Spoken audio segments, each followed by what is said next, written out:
একটি গ্রামীণ পরিবেশ। পাখিরা সকাল হওয়ার সাথে সাথে তাদের গন্তব্যের দিকে রওনা দিচ্ছে। এদিকে দেখতে পাই নাম ছোট্ট ছেলে রাহাত বল নিয়ে একা একা খেলা করছে। তার চোখে ছিল বিষণ্ণতা। রাহুলের জীবনটা আগের মতো নেই। মা চলে যাওয়ার পর তার চারপাশটা যেন একদম ফাঁকা হয়ে গেছে। তারপর থেকে রাহুল কারো সাথে মিশে না। সে সবসময় একা একা থাকতে পছন্দ করে। 2 বছর আগে রাহুল তার বাবাকে হারিয়েছে, এখন মাকেও হারালো। মা ছিল তার পৃথিবী, তার সব সুখ, কিন্তু এখন সে শুধু চিঠির পাতায় বেঁচে আছে।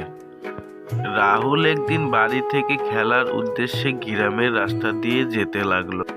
গ্রামের বাচ্চারা মাঠে খেলা করছে, কিন্তু রাহুল তাদের দিকে তাকালোই না। সে সোজা পথে একা একা হেঁটে যেতে লাগলো। রাহুল অনেকটা পথ আসার পর একটি নদীর পাশে ক্লান্ত হয়ে বসে পড়ল এবং তার মার কথা ভাবতে লাগলো।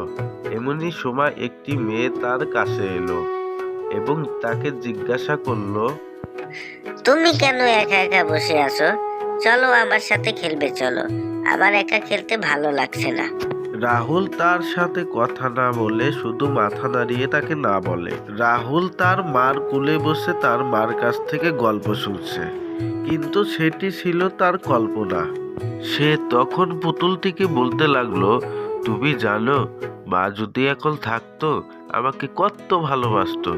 আমার হাত ধরে মাঠে নিয়ে যেত, গল্প বলতো, কিন্তু মা তো এখন আর নেই, চলে গেছে। তার পরের দৃশ্যে আমরা দেখতে পেলাম রাহুল একটি বাগানে ফুল গাছ লাগাচ্ছে। আকাশে সূর্য উঠেছে, তার মুখে একটি হালকা হাসি। রাহুলের মা না থাকলেও রাহুল তার চিঠির আলোতে জীবনকে নতুন করে সাজাতে শিখেছে। হয়তো সময় লাগবে, কিন্তু ভালোবাসা তাকে সব শূন্যতা পেরিয়ে এগিয়ে যেতে সাহায্য করবে। কাজ শেষ হবার পর রাহুল আকাশের ওই সূর্যের দিকে তাকিয়ে তার মার চিঠিগুলো আবার ভাবতে লাগলো। আর এখানেই গল্পটি শেষ হলো।